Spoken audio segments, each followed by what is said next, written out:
Shalom semua warga kerajaan. This is the day that the Lord has made. We will rejoice and be glad in it. Ya, hari ini hari yang Tuhan jadikan supaya kita bisa bersukacita dan bersorak-sorai. Kenapa saudaraku? Junjungan kita, junjungan raja di atas segala raja.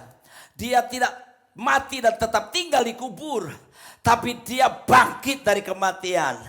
Now we celebrate the most controversial person in the world. Kita sedang merayakan pribadi yang mengundang kontroversi di dunia. Siapa lagi kalau bukan Yesus Kristus? Saudaraku, datang bukan karena keinginan laki-laki, benih laki-laki, tapi Roh Kudus. Ya, lalu kemudian masuk ke dalam rahim seorang wanita, Maria, dan kemudian datang menjelma jadi manusia. Hanya saja saudaraku, tidak pernah didapati berbuat dosa. Haleluya. Karena tidak pernah didapati berbuat dosa, maka dia bisa menolong mereka yang tinggal di dalam dosa supaya dilepaskan dari dosa. Dan kontroversi selanjutnya, dia melakukan hal yang luar biasa, mukjizat, mati dibangkitkan, lumpuh berjalan, buta melihat. Ada banyak hal dikerjakan, berjalan di atas air. Lalu kemudian tanpa salah itu pula dia harus menanggung suatu hukuman yang luar biasa yang kita kenal dengan istilah Via Dolorosa, Via Crucis. Saudara aku dikasih Tuhan, kenapa ini disebut Via Dolorosa? Mari saya akan tunjukkan kepada saudara sejenak. Via Dolorosa adalah disebut juga jalan penderitaan. Kenapa disebut jalan penderitaan? Dengar gereja ya. Jalan penderitaan yang dimaksud di sini adalah jalan raja. Ya, ini bukan jalan biasa. Jalan raja di mana jalan permulaan dimulainya apa? Setiap kita para warga kerajaan Allah hidup di dalam kerajaan Allah. Saya mau beritahu kepada saudara, tidak ada menuju dalam kerajaan Allah jalannya raya, jalan lebar. Tidak ada saudaraku. Di luar sana mungkin dikhotbahkan bahwa percaya Yesus miskin jadi kaya. Percaya Yesus kamu tidak apa-apa, namun kamu jadi orang yang makmur. Di luar mungkin diberitakan percaya Yesus hari ini naik motor, kamu nanti pasti punya mobil. Kamu punya mobil, kamu punya pesawat dan sebagainya. Saya beritahu saudara, Alkitab tidak pernah bilang seperti itu. Memang itu khotbah yang bisa membuat orang hadir banyak. Itu bersifat tentang kemakmuran. Itu yang dunia cari. Tapi Lukas 9 ayat 23 berkata, Yesus berkata, setiap orang yang mau mengikut aku, ia harus menyangkal dirinya. Halo? Kok sepi ya? Menyangkal dirinya, memikul salibnya setiap hari, baru mengikut aku. Kita tidak dituntut bawa salib yang gede-gede lalu kita jalan kemana-mana membawanya. Tapi gaya hidup salib. Artinya saudaraku, mulai mematikan segala kehendak daging kita. Menundukkan segala kehendak pribadi kita. Untuk tunduk sepenuhnya kepada kehendak Tuhan yang menciptakan kita. Ini gak sama seperti yang diajarkan dunia di sana. Ada banyak tokoh-tokoh hebat di dunia. Mereka mengajar kebaikan.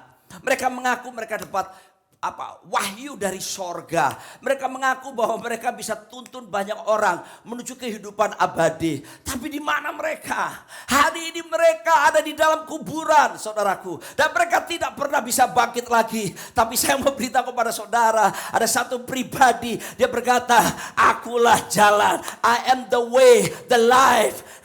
Dan dia berkata, the resurrection, akulah jalan, kebenaran, dan hidup. Tidak ada satu orang yang bisa sampai kepada Bapa kalau tidak melalui aku. Dan hari ini saya mau katakan, Yesus Kristus memang pernah mati di atas kayu salib. Melakukan jalan penderitaan. Dia dikuburkan. Tapi hari ini kita rayakan. Dia bangkit dari kematian dan telah mengalahkan semua iblis, semua dosa, dan semua maut. Katakan amin.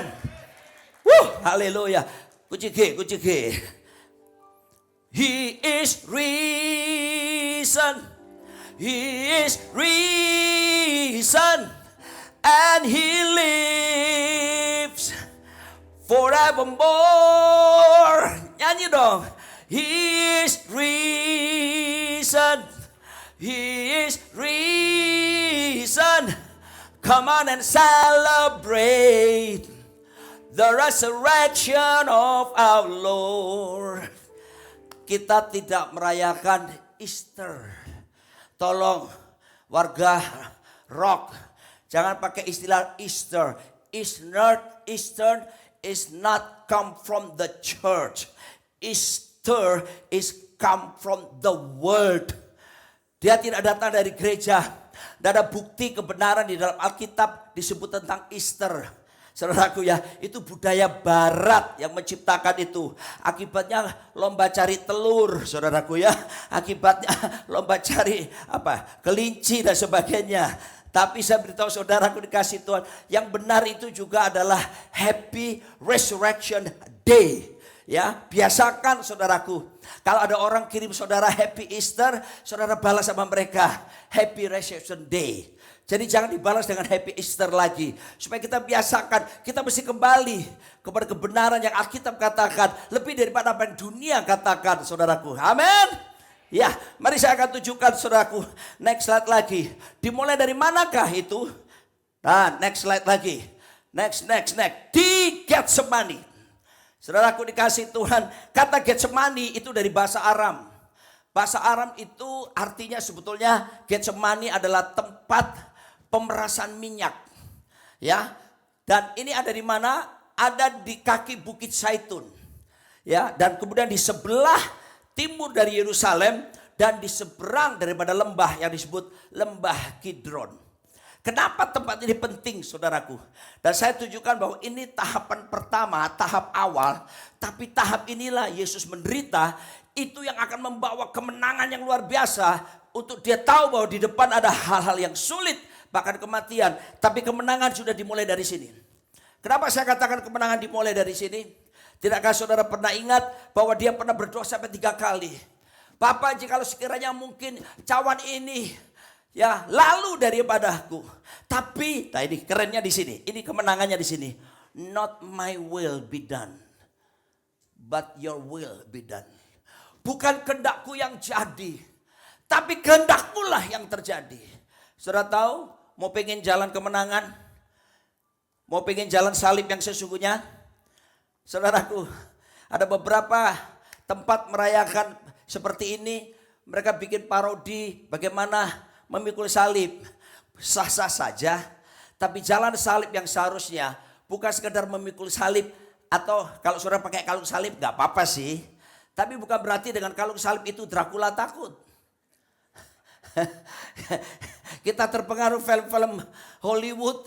Saudaraku, ketika ada Dracula datang, lalu kemudian salib dikeluarkan atau kalungnya diginikan. Gak apa-apa kalau pakai kalung salib, it's okay ya.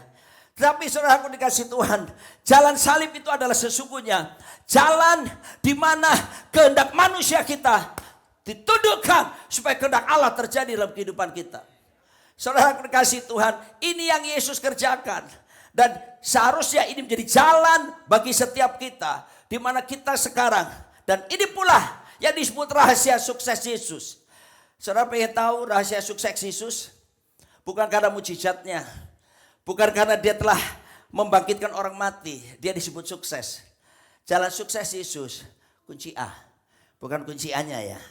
Yohanes 4 ayat 34 berkata begini. Ini perkataan Yesus. Makananku ialah melakukan kehendak Bapa. Makananku ialah menyelesaikan pekerjaannya. Ini sukses. Saudara, sorry ya. Dunia melihat sukses kita dari kepemilikan kita. Kamu pakai mobil apa? Kamu pakai perhiasan apa? Depositomu berapa? Berapa kilogram emas yang kamu punya? Dunia menilai dari penampilan. By the way, kalau sudah lihat sekarang ini, saya harus tunduk kepada keputusan panitia. Ya, seperti Yesus harus tunduk kepada keputusan Bapa. Saya sebagai hamba Tuhan juga harus tunduk. Karena dress code hari ini colorful. Waduh saudara, rame, rasanya rame. Jadi saya bingung, aku pakai apa? Istri saya udah dari kemarin udah siapin pakaiannya. Dia tanya sama saya, sayang ini cocok gak sama yang ini? Dan beda lagi sekarang saya. Luar biasa kamu ya. Itulah wanita, sukar ditebak saudaraku ya. Dan saya akhirnya menemukan ini saudaraku. Ya, jadi warna-warni kan. Tapi please jangan curiga. Saya baru sadar tadi di sini. Yang saya pakai ini. Semuanya mereknya Ratu. Oratuku. Casio. Dikasih orang. Sumbangan. Saya tadi baru sadar waktu saya di sini. Loh iya ya. Sepatunya merah men. Ya, pendeta akhir zaman. Saudara, come on man. Ini dikasih orang. Terus saya lihat, iya ya, celanaku dikasih orang. Celananya dari Surabaya, sepatunya dari Jakarta, yang ini juga dikasih orang. Ini juga dikasih orang. Astaga, jam tangan juga dari Pak Arifin. Cincin dari Pak Arifin juga. Ternyata saya sadar. Yang saya beli sendiri, I'm sorry to say, cuma CD, CD.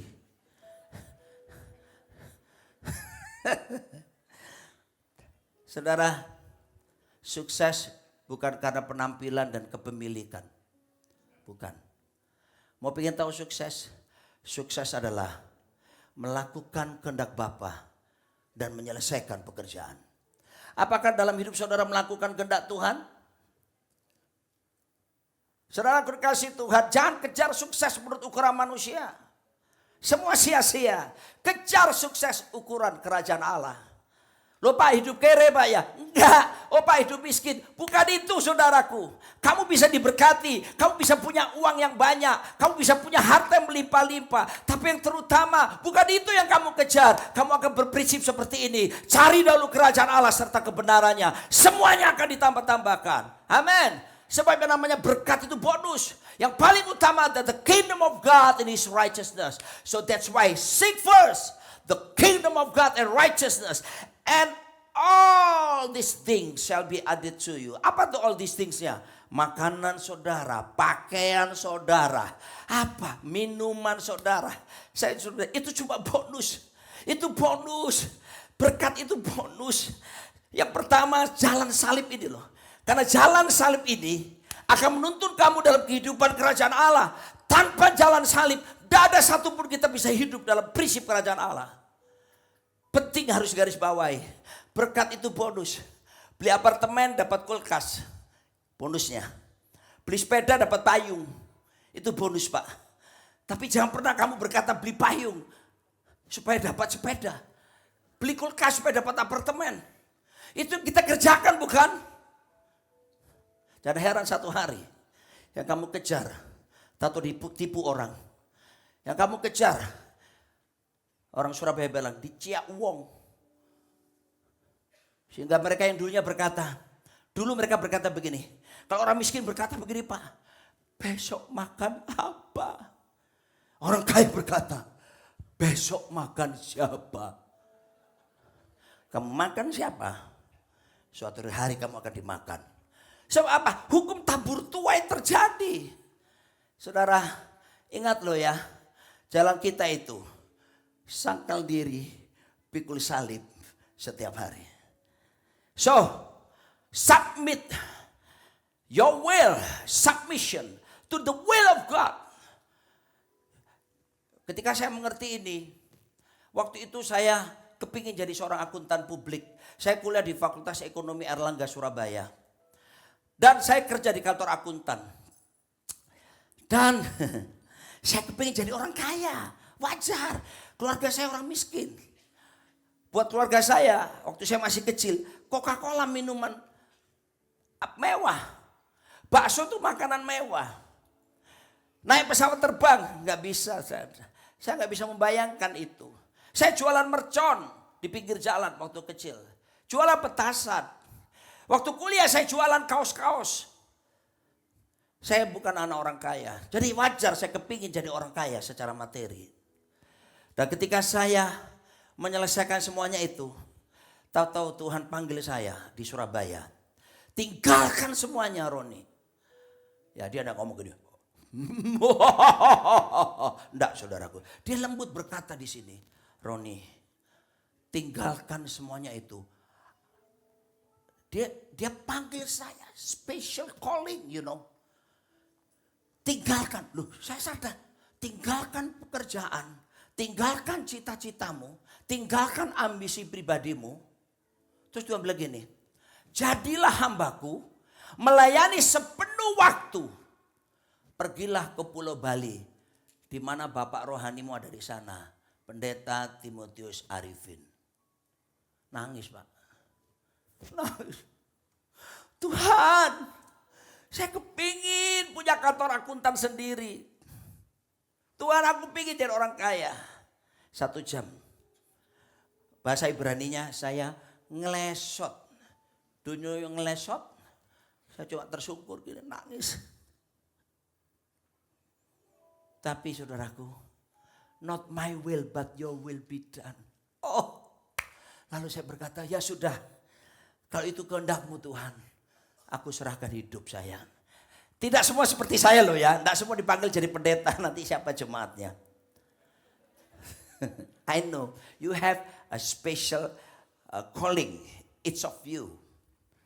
Oke, tapi bila saudara mendengarkan sesuatu, pesan Tuhan tertentu dalam hidup saudara, mari saya beritahu saudara, jangan sangkali itu. Karena pencipta kita sudah punya blueprint, sudah punya maksud, rencana ke depan yang sudah diomongkan ke belakang. Aduh, ini membuat saya berpikir gini. Gini loh saudaraku. Gini ya, Tuhan itu menuntun kita kepada masa depan yang sudah ditetapkan sejak dari belakang. Saya ulangi. Tuhan kita menuntun kita kepada masa depan yang sudah ditetapkan sejak dari belakang. So sebetulnya perjalanan kita ke depan dan ke belakang. Ya sudah, tidak usah dibahas sekarang. Amin. Itu dia saudaraku. Dan you know what happened? Hari ini saya bisa berdiri di sini. Karena mengikuti maunya bos di atas segala bos. Memang saya tidak punya banyak saudaraku ya. Pak Arifin pernah guyonan gini. Ketika saya pindah ke Jakarta, ya kemampuannya cuma Avanza. Tapi saya bangga, aku fansnya Allah, Avanza. Teman-teman yang lain pada pakai mobil mewah, Alphard. Pak Arifin bilang bahwa sebetulnya di Jakarta ini, yang level top pendeta itu Bentley, Rolls Royce, itu level top of the top. Ya, baru kemudian di bawahnya itu yang jenis Alphard, Mercy, BMW itu di bawahnya. Kelas nomor 2. Kelas nomor 3 itu bangsanya kayak Kijang, Panther, Fortuner dan yang sejenisnya. Ya, ini kelas yang paling ya Mas itu sudah sederhana. Tapi Pak Arifin bilang ada kelas namanya prasejahtera. Avanza. Dan saya menikmati. Ya, nggak perlu maksa. Saya nggak perlu gengsi bahwa kok teman-teman pendeta pakai mobil mewah, saya kok nggak ya. Ya udah, enjoy aja, bikin hidup lebih hidup. Maksud saya cerita ini bukan berarti saya memancing saudara menyerahkan Alphard saudara, Mercy saudara, itu enggak sama sekali, tulus enggak. Cuman begini loh saudaraku, begini. Ukuran keberhasilan seseorang tidak ditentukan dari apa yang dimilikinya. Penting garis bawahi seumur hidup saudara. Tapi melakukan kehendak Bapa atau tidak, itu nomor 1. Amin. Nah jadi jelas ya, saya lanjut lagi. Karena sebentar lagi masih ada drama. But not Korean drama. We don't call a name like Kim Seo Hyun. Ya. Kita akan panggil artis-artis terkenal. Sekalipun ada beberapa di sini pemain sinetron. Ya Pak Vero. Karena sumusiku di sini tadi sebentar drama. So itu rajin-rajin kemari kuat ngana.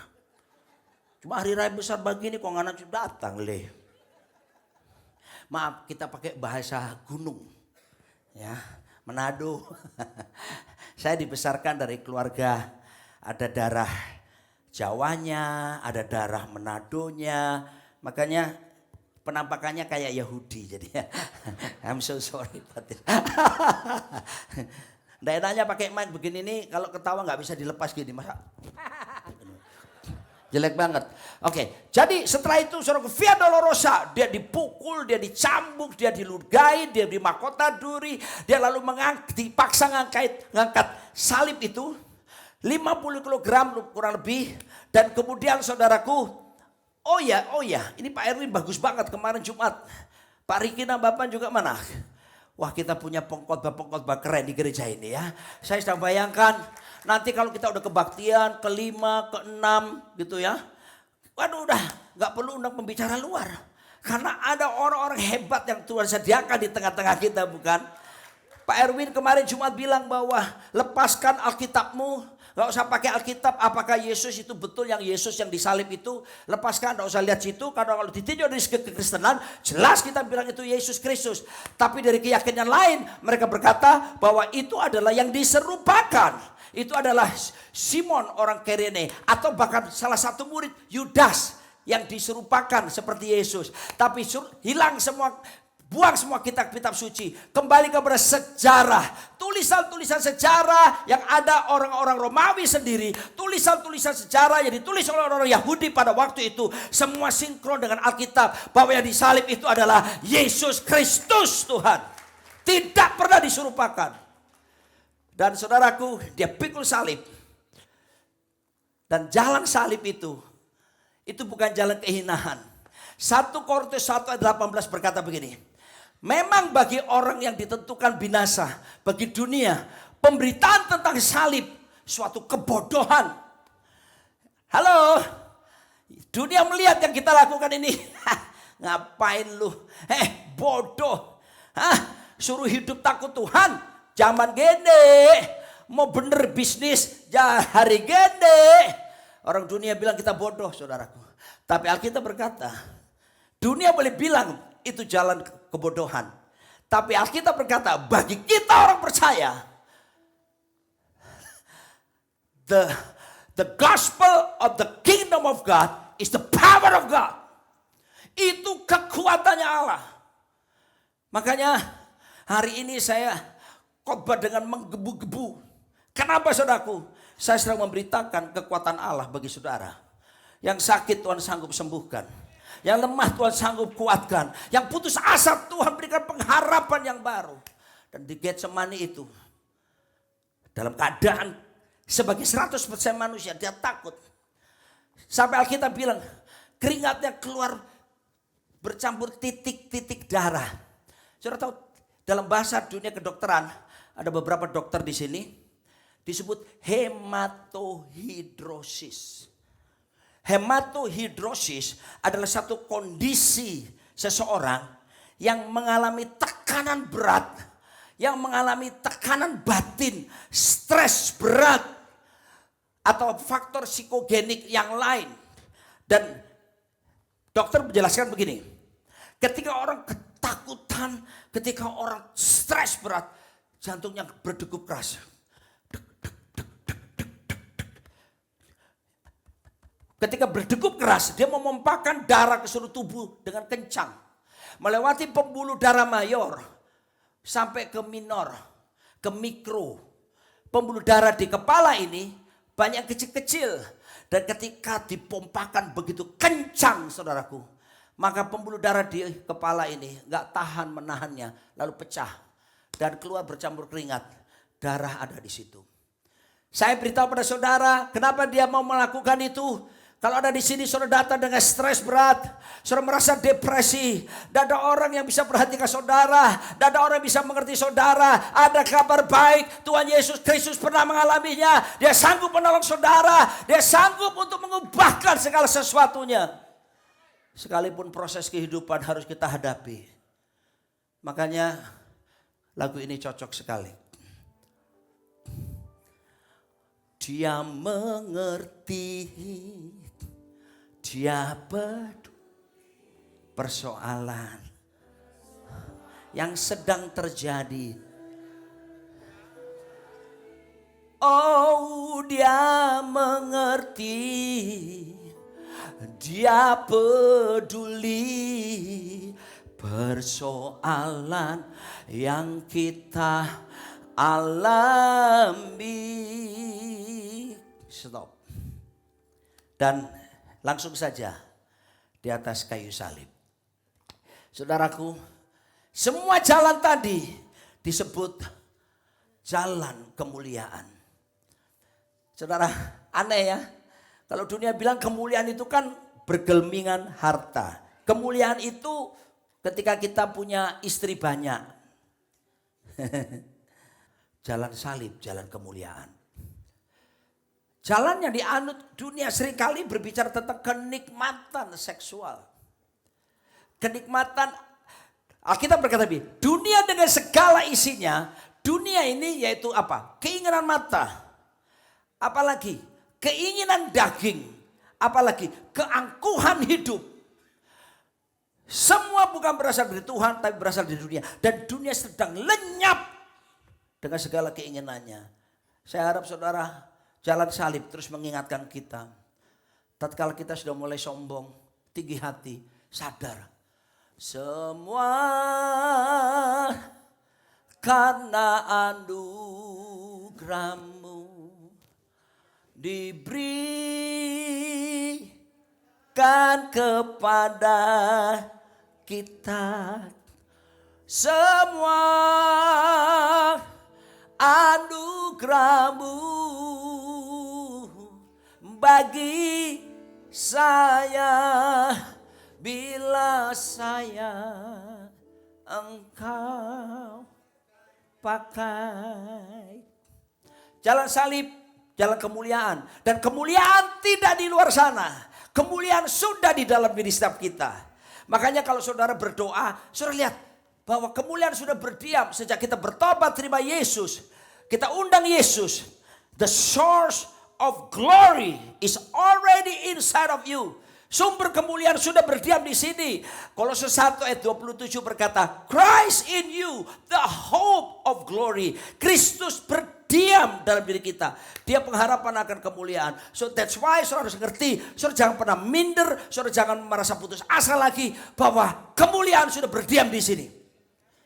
Dan kita berjalan dalam kemuliaan. Disebut apa?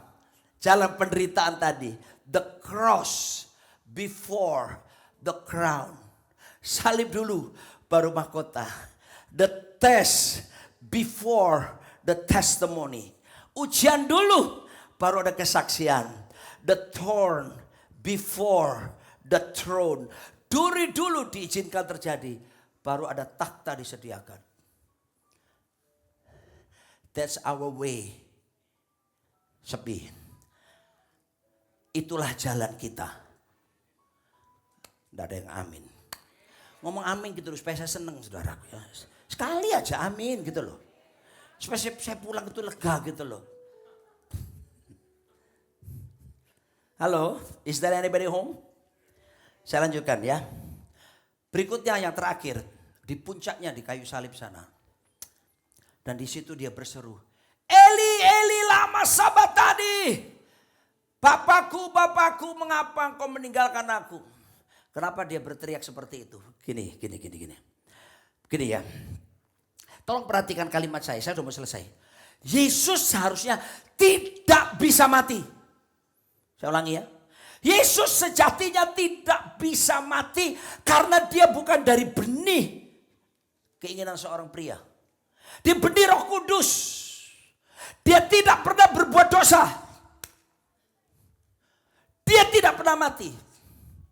Dia tidak pernah bisa mati. Apa yang bisa membuat mati saudaraku?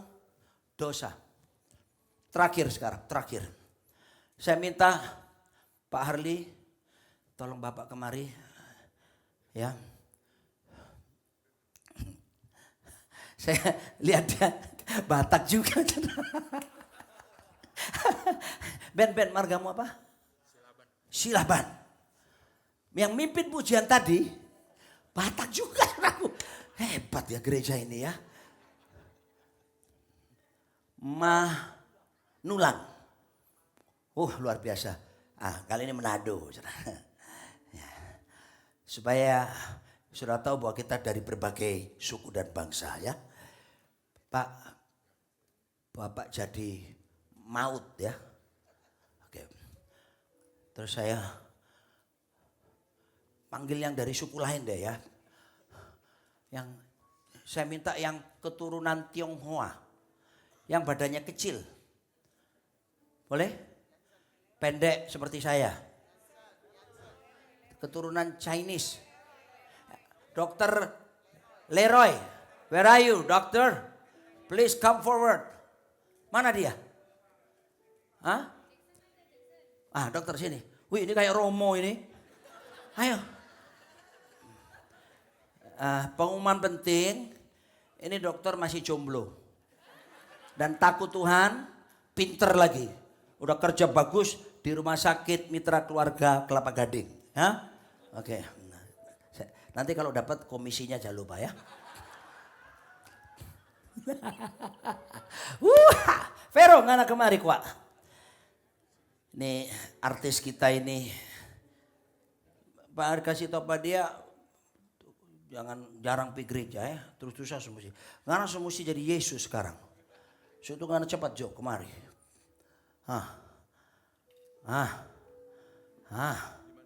Ngana di sana. Gantengnya ya saudara ya. Oke.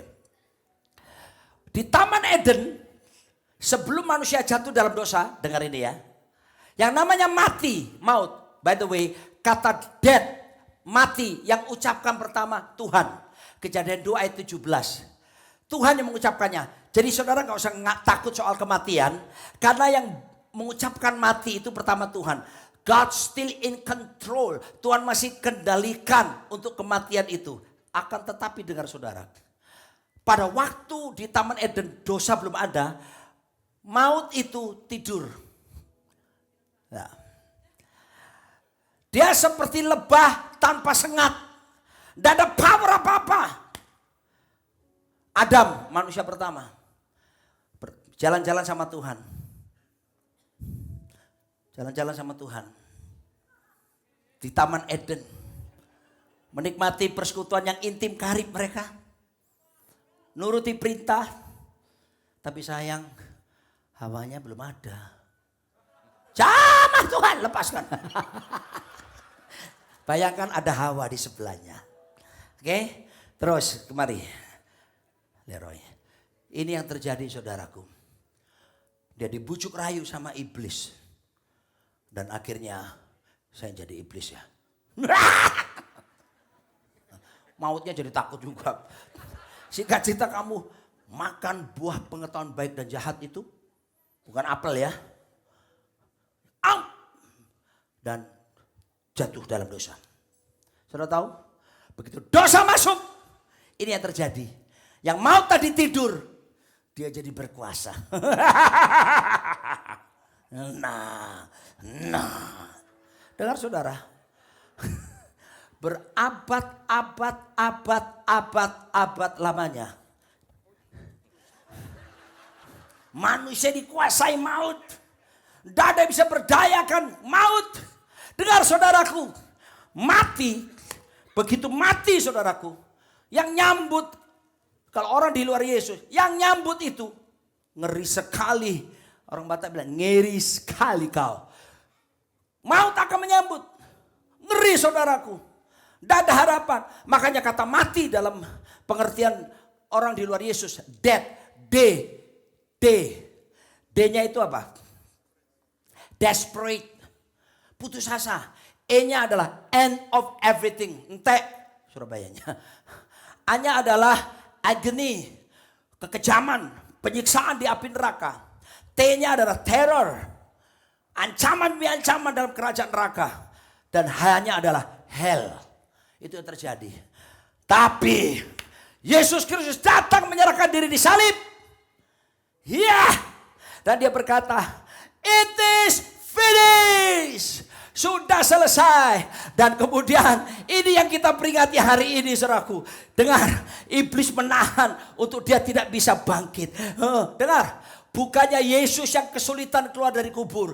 Yesus bukannya kerepotan keluar dari kubur. Justru kuasa maut ini, kuasa iblis ini sedang kewalahan menahan dia keluar dari kubur. Dan akhirnya kuasa iblis, maut, setan, gendruwo, Dracula, suster ngesot, apapun dikalahkan. Yesus Kristus bangkit dari kematian. Memerintah sebagai raja hidup selama-lamanya. Dan dia datang untuk menolong saudara dan saya yang jatuh dalam dosa, diubahkan hidup kekal, memerintah sebagai raja. Tepuk tangan bagi Tuhan kita. Dan akibatnya, saudara bangkit berdiri karena saya sudah mau selesai. Death. Bagi orang yang di dalam Yesus, death. The first D is that is home. Saya kok pernah, di IG-nya Bobby ya. Betul? Bukan. Seperti yang jadi bapaknya itu loh. Persis. Maksud saya sama gantengnya. Kenapa ngoni sama turun dong? Sudah jauh biar di situ. D-nya adalah Daddy's home. Dalam rumah Bapakku banyaklah tempat. Dengar ya, di sana disediakan rumah, tempat, bukan kaplingan. Ada pendeta mengajarkan paling pakai lebih banyak kasih persembahan ke gereja, maka sama dengan ngirim bahan bangunan ke sorga katanya. Kalau rumahmu udah jadi, persembahanmu banyak, rumahmu jadi, baru kamu mati. Siapa yang bilang? Itu kalau gereja mau memanipulasi jemaatnya supaya dapat duit. Sudah tersedia rumah jadi di sorga. Amin. Yang kedua, everlasting life, hidup kekal. And also absolute salvation. Keselamatan kekal mutlak. Bukan mudah-mudahan. Hari ini misalnya saya meninggal dunia sementara khotbah. Maka mati buat anak Tuhan. Tutup mata di bumi, meleknya di surga.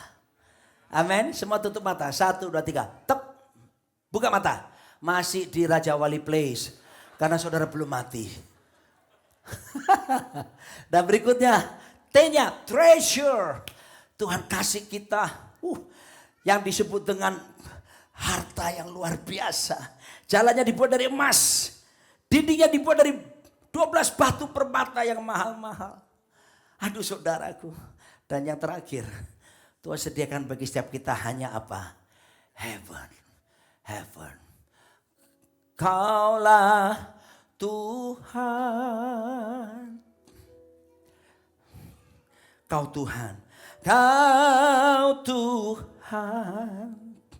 Sudah bangkit dari maut. Katakan, nyanyi sama-sama. Sudah bangkit dari maut. Sebab kau Tuhan.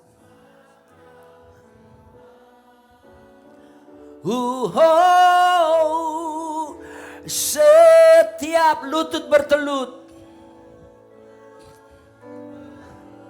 Setiap lidah mengaku. Lidah bahwa Yesuslah Tuhan.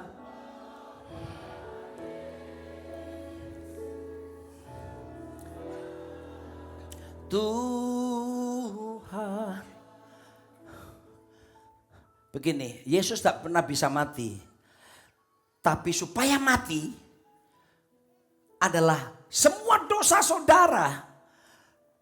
Dan dosa seisi dunia harus ditimpakan kepada dia. Dia yang tidak berdosa telah dibuat menjadi berdosa untuk menanggung dosa dan kesalahan saudara. Karena dia tanggung dosa, maka Bapa yang Maha Kudus yang bersatu dengan Yesus, Bapa di dalam Yesus, Yesus di dalam Bapa itu. Karena melihat sang putra dikuasai oleh dosa dunia, Bapa memalingkan wajahnya. Karena Bapa tidak bisa bersekutu dengan dosa. Makanya dia berteriak, ini puncak penderitaan yang hebat. Eli Eli lama sabachthani. Tidak ada hadirat Tuhan. Hati-hati. Kalau saudara dalam hidup saudara tidak ada hadirat Tuhan, jangan saudara bangga-bangga dengan apa yang saudara punya. Jangan bangga dengan prestasi saudara. Terpisah dari hadirat Tuhan, itu hal yang paling memilukan dan menyedihkan. Dan apa yang terjadi? Seluruh dosa ditimpakan. Dia akhirnya karena ada dosa-dosa saudara dan saya ditimpakan. Maka akhirnya konsekuensi dosa adalah kematian. Itulah keadilan Tuhan. Dan dia mati. Tapi kita sudah tahu pasti. Pada hari yang ketiga, Yesus bangkit. Satu bukti, iblis adalah penipu yang tertipu.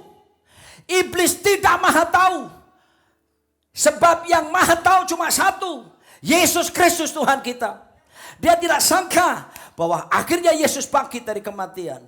Dan mengalahkannya. Hari ini, kalau ada di antara saudara hidup terpisah dari hadirat Tuhan. Saudara Kristen, tapi cuma agama. Saudara tidak pernah menempuh jalan salib. Di mana jalan kemuliaan itu seharusnya ada.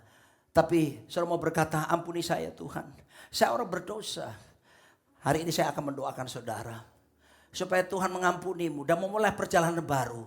Jalan salib, jalan raja para warga kerajaan Allah. Mungkin beberapa saudara sedang stres berat. Saudara terikat dengan beban tertentu. Saudara dikuasai oleh kebiasaan-kebiasaan buruk, pornografi atau apapun. Dan saudara ingin dilepaskan dari segala kuasa kutuk itu. Mari datang kepada Yesus. Dia sanggup membebaskan saudara.